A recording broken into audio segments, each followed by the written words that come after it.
আমি এখন যে জায়গাটিতে আছি এটা হচ্ছে চাঁদপুরের অনেক সুন্দর একটি আয়নাঘর, আর এই আয়নাঘরটায় আসলে আপনি গোলক ধাঁধায় পড়ে যাবেন। আসলে বেসিক্যালি কোন দিক দিয়ে যাবেন বা বেরোবেন, বেরোয়ার কোনো রাস্তা নাই কিন্তু।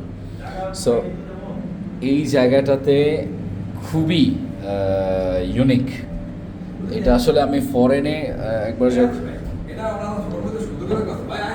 জিনিসটা আসলেই অনেকটা ইউনিক। এখানে আসলে অবশ্যই অবশ্যই অবশ্যই সেফটি ফার্স্ট। কারণ আপনি যখনই হচ্ছে ভিতরটাতে দেখবেন তখনই হচ্ছে নিজেকে হারায় ফেলবেন। কারণ আপনি আসলে কোন জায়গা দিয়ে বের হবেন, এই বের হওয়ার রাস্তা বের করতে গেলেই আপনি অর্ধেক পাগল হয়ে যাবেন। সো জিনিসটা অনেক ইউনিক, চাঁদপুরের একটি সুন্দর একটি জায়গা। সো দেখি বেরোতে পারি কিনা।